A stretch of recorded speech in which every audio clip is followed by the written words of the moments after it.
ಇಲ್ಲಪ್ಪ ಎಲ್ಲ ಎಲ್ಲ ಜಿಲ್ಲಾಧ್ಯಕ್ಷಗಳು ತೀರ್ಮಾನ ಆಗಿದೆ. ಇತ್ತೀಚೆಗೆ ಉಳಿದಂಥ ಜಿಲ್ಲೆಗಳ ಅಧ್ಯಕ್ಷರು ವಿಚಾರದಲ್ಲೂ ಕೂಡ ಪಟ್ಟಿನ ಕೇಂದ್ರಕ್ಕೆ ಕಳಿಸ್ಕೊಟ್ಟಿದ್ದೇವೆ. ಯಾವಾಗ ತೀರ್ಮಾನ ಆಗುತ್ತೆ ಆಗ ಘೋಷಣೆ ಆಗ್ತದೆ. ನೋಡ್ರಿ, ಯಾರು ಏನು ಹೇಳಿದಾರೋ ನನಗಂತೂ ಗೊತ್ತಿಲ್ಲ.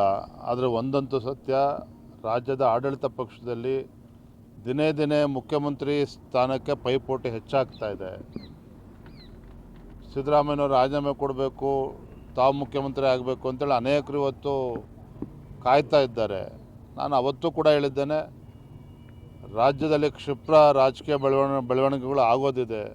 ಆ ಮುನ್ಸೂಚನೆಗಳು ನೀವು ಕೂಡ ನೋಡ್ತಾ ಇದ್ದೀರಿ. ನೋಡ್ರಿ, ಅವ್ರು ಯಾವ ಅರ್ಥದಲ್ಲಿ ಹೇಳಿದ್ದಾರೋ ನೀವು ಅವ್ರನ್ನೇ ಪ್ರಶ್ನೆ ಮಾಡಿ. ಆದರೆ ಒಂದು ಕಡೆ ಕಾಂಗ್ರೆಸ್ ಸರ್ಕಾರ ಎಲ್ಲಿದೆ, ಒಂದು ರೀತಿ ತಾಲಿಬಾನ್ ಸರ್ಕಾರ.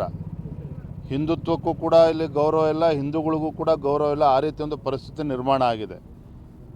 ಅಂಥದ್ರಲ್ಲಿ ಇವತ್ತು ನೋಡಿದ್ರಿ ಯಾವ ರೀತಿ ಅಲ್ಲಿ ಪ್ರಯಾಗ್ರಾಜಲ್ಲಿ ಕುಂಭಮೇಳಕ್ಕೂ ಕೂಡ ಅದಕ್ಕೂ ಕೂಡ ತಕರಾರು ಎತ್ತಿರ್ತಕ್ಕಂಥವ್ರು ಕೂಡ ಕಾಂಗ್ರೆಸ್ ಪಕ್ಷದಲ್ಲಿ ಇದ್ದಾರೆ.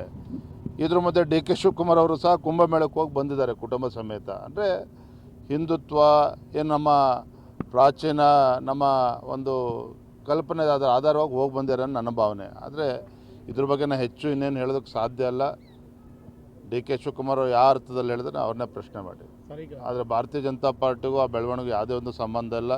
ವಿಶೇಷವಾಗಿ ಮೊನ್ನೆ ಈಶಾ ಫೌಂಡೇಶನ್ ಶಿವರಾತ್ರಿ ಸಂದರ್ಭದಲ್ಲಿ ಮೊನ್ನೆ ಗೃಹ ಸಚಿವರಿದ್ದಂಥ ಒಂದು ಕಾರ್ಯಕ್ರಮದಲ್ಲಿ ಅವರು ಕೂಡ ಭಾಗವಹಿಸಿದ್ರು. ಹಾಗಾಗಿ ನಾನಾ ರೀತಿ ಚರ್ಚೆಗಳು ನಡೀತಾ ಇದೆ. ಅದು ಯಾವುದಕ್ಕೂ ಕೂಡ ಸತ್ಯ ಇಲ್ಲ. ಪ್ರಶ್ನೆ ಇಲ್ಲ ರೀ, ಅದೊಂದು ಶಿವರಾತ್ರಿ ಸಂದರ್ಭದಲ್ಲಿ ಒಂದೇ ವೇದಿಕೆಯಲ್ಲಿ ಕಾಣಿಸ್ಕೊಂಡಿರ್ಬೋದು. ಆದರೆ ಅದಕ್ಕೂ ಮತ್ತೇನೋ ಭಾಳ ಧ್ರುವೀಕರಣ ಆಗ್ತಾಯಿದೆ, ಏನೋ ಡಿ ಕೆ ಶಿವಕುಮಾರ್ BJPಗೆ ಬಂದುಬಿಡ್ತಾರೆ, ಈ ರೀತಿ ಗುಸುಸು ಶುರುವಾಗಿದೆ. ಅದು ಯಾವುದರಲ್ಲೂ ಕೂಡ ಅರ್ಥ ಇಲ್ಲ. ನಾವು ಮುಖ್ಯಮಂತ್ರಿಗಳಿಗೆ ಕಳೆದ ವಾರ ನಾನು ಪತ್ರನೂ ಕೂಡ ಬರೆದಿದ್ದೇನೆ, ಬಹಿರಂಗವಾಗಿ ಪತ್ರ ಬರೆದಿದ್ದೇನೆ. ನಾಡಿನ ಜನರ ಅಪೇಕ್ಷೆ ಏನಿದೆ, ಅಪೇಕ್ಷೆ ತಕ್ಕಂತೆ ಬಜೆಟನ್ನು ಮಂಡನೆ ಮಾಡಬೇಕು ಮುಖ್ಯಮಂತ್ರಿಗಳು ಸಿದ್ದರಾಮಯ್ಯನವರು. ಅದರಲ್ಲೂ ಕೂಡ ಅತಿ ಹೆಚ್ಚು ಬಜೆಟನ್ನು ಮಂಡನೆ ಮಾಡಿರ್ತಕ್ಕಂಥ ಕೀರ್ತಿ ಸನ್ಮಾನ್ಯ ಸಿದ್ದರಾಮಯ್ಯನವ್ರಿಗೆ ಸಲ್ತದೆ. ಹಾಗಾಗಿ ಜನರ ಅಪೇಕ್ಷೆನೂ ಕೂಡ ಸಾಕಷ್ಟಿದೆ. ಗ್ಯಾರಂಟಿಗಳೇ ಅಭಿವೃದ್ಧಿ ಆಗಿಬಿಟ್ರೆ ನಾವು ಯಾರೂ ಕೂಡ ಶಾಸಕರು ಕೂಡ ತಲೆ ಎತ್ಕೊಂಡು ಓಡೋದಕ್ಕೆ ಸಾಧ್ಯ ಇಲ್ಲ.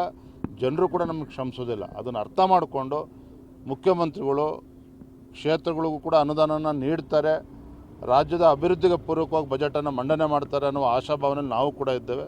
ಕಾದು ನೋಡೋಣ. ಧನ್ಯವಾದ.